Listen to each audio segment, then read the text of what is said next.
Good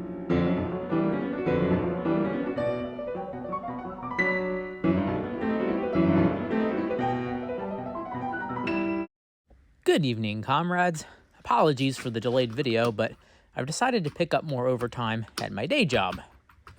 It's so freaking cold. Ever since I blew up those pumpkins on Thanksgiving, my views have dropped over 93%. That's a spectacular collapse. I make videos because I love making them, and I don't plan to stop just because the money did. But with a young family, it's an economic reality. Gotta prioritize the income source that's not dependent on fans. Get it?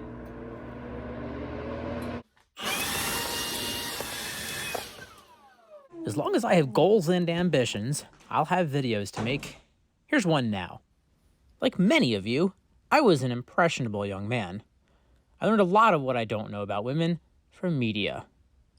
Sir Mix-a-Lot and Queen taught me what I need to look for in a butt. Winger taught me how old they should be. But it was Paul McCartney who taught me where I should be looking. Ukraine girls really knock me out. Moscow girls make me sing and shout. And Georgia's always on my mind. I need a Soviet woman. No one else can walk the line between graceful beauty and cold hard resilience, like a woman raised at 20 degrees below zero in a country with a government inspired by musical chairs. I didn't want some Russian cam girl or a mail-order bride. I wanted a Chesnaya Zhenshina. Problem is, I'm 5'6" and 145 pounds, raised with a decadent and bourgeoisie capitalist lifestyle that's left me soft and flabby. I'm not tough enough to fight in a war. I can't wrestle a Siberian tiger, and so I could never impress my hypothetical Malishka. That is why I married an Irish girl. But wait. I've acquired some of their technology.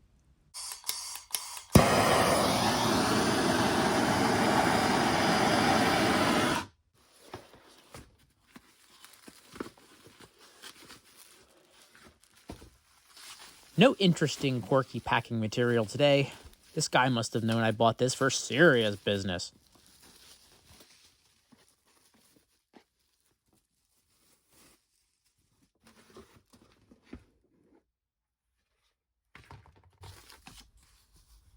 I don't care what language it's in.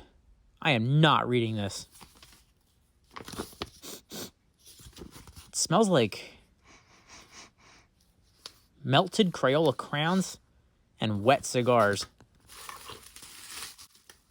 Here she is. Clearly not the heavy-duty build quality you'd see on late 50s, early 60s Soviet goods. This looks late 60s at the oldest. Nipple attachment. A soft, spongy thing for sensitive areas. Hard, spiky attachment for penetrating thick hair.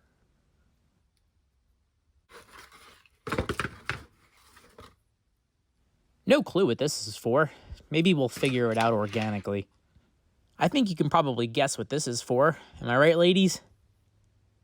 This one comes to me from Mr. Ivanov in Bulgaria, a Balkan country with the population of Indiana and the home of the beautiful Cyrillic script. $52 shipped, which, if it works, is worth every lev. The Bakelite plug has taken a pounding, but that's not a concern because look, just like that Soviet electric shaver, this is dual voltage.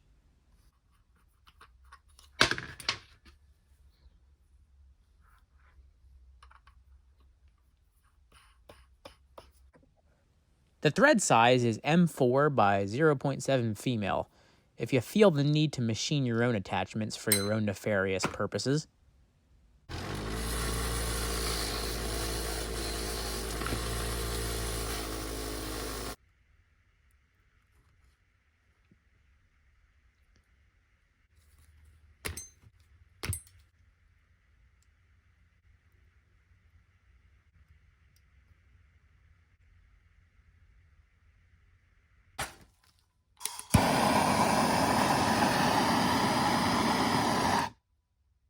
Might have overcooked that noodle.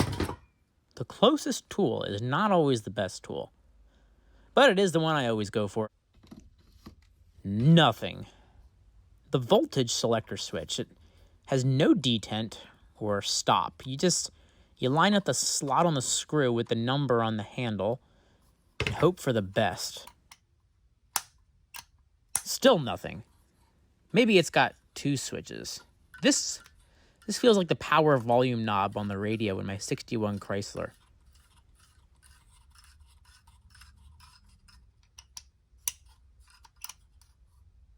Bupkis. Oh well, I guess I'll have to take it apart, see how it works. Disassembly looks pretty straightforward. It's through-bolted with screws that don't have a head on the other side. You turn and you turn and you turn and you turn and you turn and you turn and you turn and you turn and nothing happens. But with the addition of some meat friction,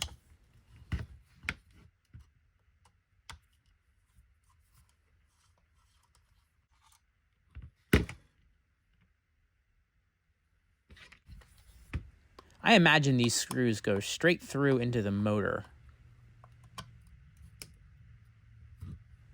These slots are tight.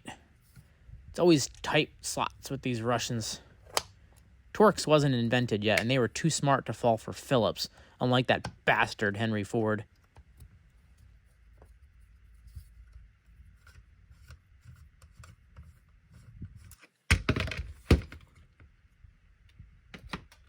Here's that voltage selector switch. Just like every other Soviet switch, it's totally unique and interesting. But unlike most of them, this one's complete garbage. That looks like the initials of the person who assembled it, or approved it. Like I said, there's no detents or stops. You just spin it around until these two spring-loaded balls here happen to make contact with the right two traces. It's like Russian roulette, where the only negative consequences are disappointment.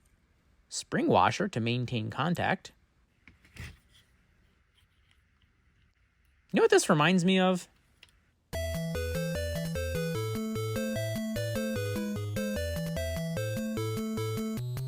The main power switch is equally disappointing. It's just a Bakelite rod with a brass ring crimped onto it. And as you push it in and out of the hole in the housing, it makes contact between these two fingers. And as you can see by the arcing arcs, it doesn't make good contact either. Super sloppy and very poor feedback. I thought this was a crusty old potentiometer, but it's not. It's a spring regulator knob thing. As you turn it, the spring pushes against the motor, and I assume it increases or decreases the amount of force on milady.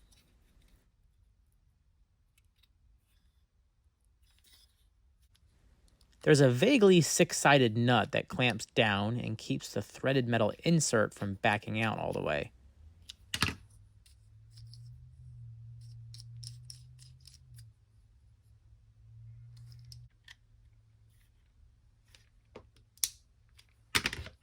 Always worth a shot.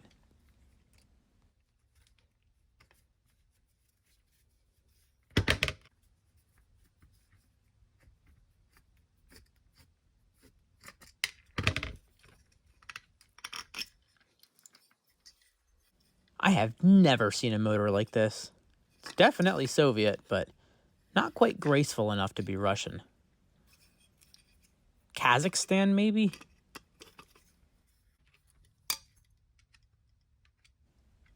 This is going to go right through my hand. God damn, what are these screws made of? Pure metal? There's a right way and a wrong way to use a sharp tool.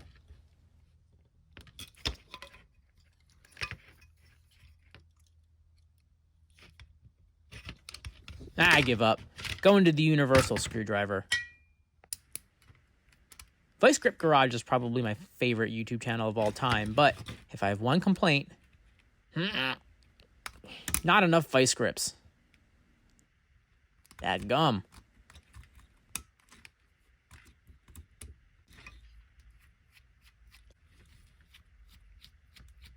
I think this is called a shoulder nut. It's like a shoulder bolt, but nut. Really crudely made, not even symmetrical. Each side of the motor has these stacked metal leaves. Leaves? Leafs. They're like the shims you'd see in a feeler gauge. I'm not sure why they'd use so many thin ones stacked on top of each other instead of just one thick one. I guess it's possible that the factory has to add or remove them when they're assembling them just to make sure the spring tension's perfectly calibrated. Probably also explains all these little shim washers I keep dropping.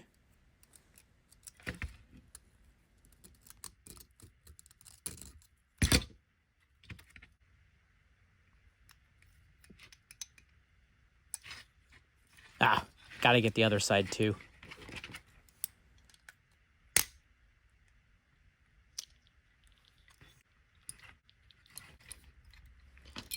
Is anyone counting how many shims were on each side? Somebody pause and count for me, please.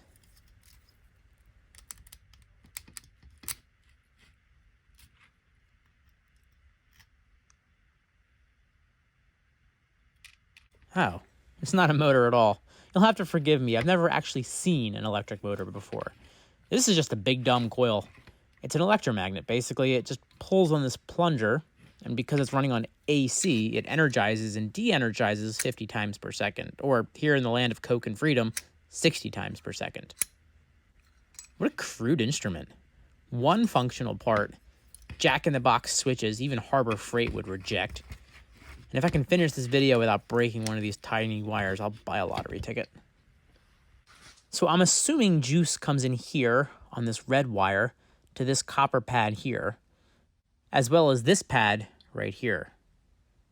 Then this vaguely circular knob jumpers the input voltage to the low voltage winding or the high voltage winding, depending on how you have it turned. Or according to my meter, it doesn't jump anything at all.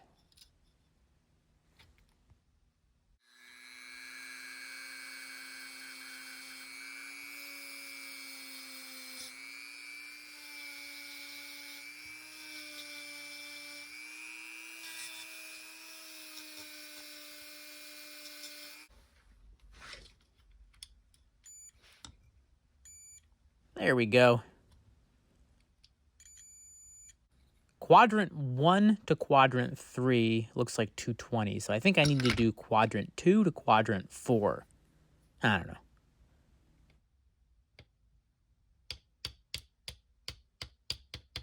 Well, it's drawing current. Inserting gently.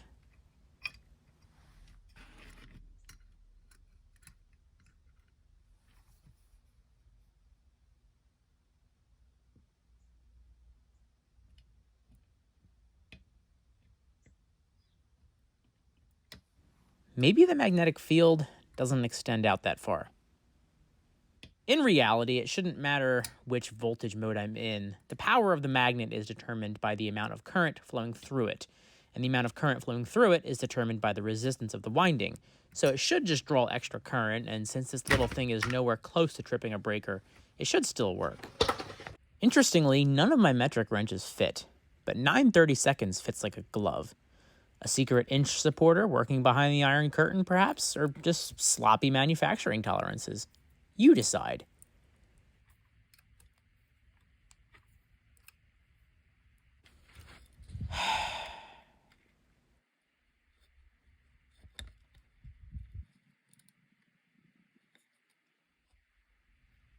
Gotta get the spring tension on both sides just right.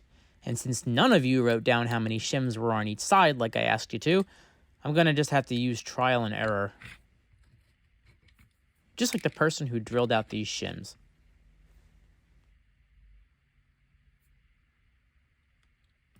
I don't know when this was made, but it wasn't the 50s or early 60s.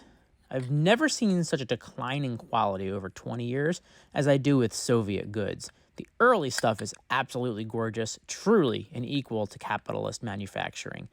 But these switches, the brittle plastic body, the scratch-made hardware in this thing, the screw holes don't even line up anymore. This is late 60s at the oldest. Definitely.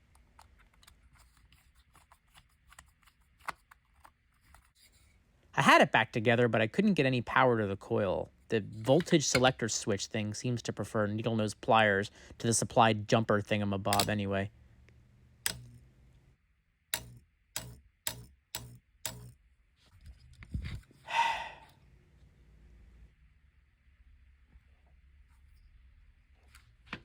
The spring washer, aka a flat washer that someone bent in half with a pair of pliers, is supposed to maintain positive contact between the jumper thingamabob and the switch pads, but the sloppy Bakelite body just can't keep it in place.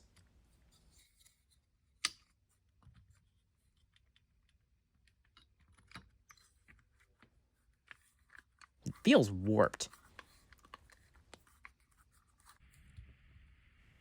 I think I found a permafix for this problem.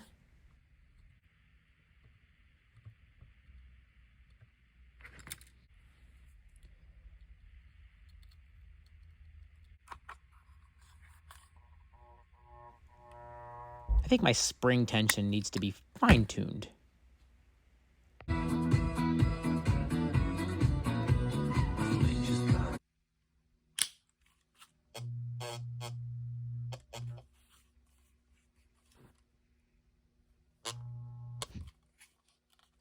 In the interest of massaging my wife properly, I think I will take a look in the book with the magic of technology. Electric vibration massage device.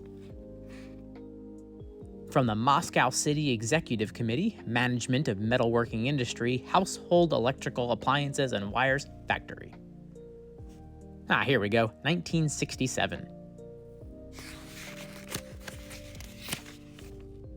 The VMP-1 is designed for use in medical, cosmetic, and sports institutions, as well as in domestic conditions. So it is just an electromagnet running on AC, and according to the instructions here, I wasn't misunderstanding the voltage switch functionality. So basically I just spent an hour learning things I could have gleaned from reading the manual. It mentions the adjustment knob, which in my experience adjusts the strength of vibration only in theory. Here's the part I need to read. Attachments and their purpose. All kinds of good words in here. Stroking, vibration, rubbing. Fortunately, it looks like all my attachments are present. The nipple attachment is actually for the neck, chest, stomach, and cheeks to maintain elasticity. I'm still thinking nipples. The spiky dongle is for the scalp and neck, where all your hair is, right? The sponge is for increasing the activity of lymphatic vessels, and I'm sure that's medically verifiable. This hard black semicircle is for general massaging and is probably the only attachment here that's not snake oil. And that little rubber ball too, although it's kind of dried from age and the rubber is splitting. There's a ton of information in here. Lots of physiological background information. Animal lubrication. Now we're getting to the good stuff. Lubrication with animal fat's not recommended. That's alright, I prefer Nutella anyway.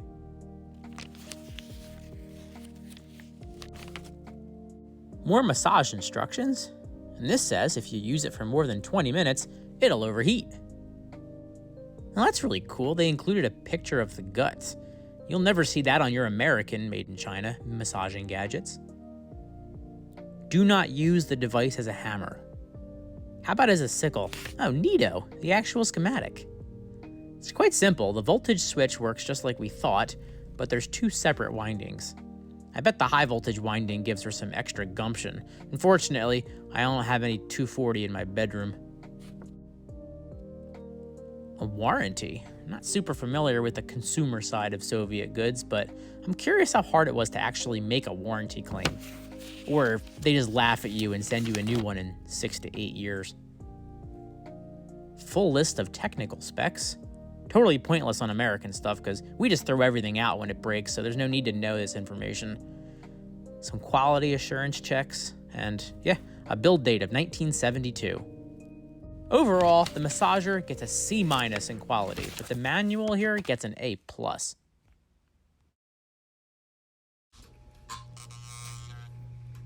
It actually feels good? Can you say the thing for me? No. Just say it once. The comrade. You didn't really mean that. No. Oh, those Russians.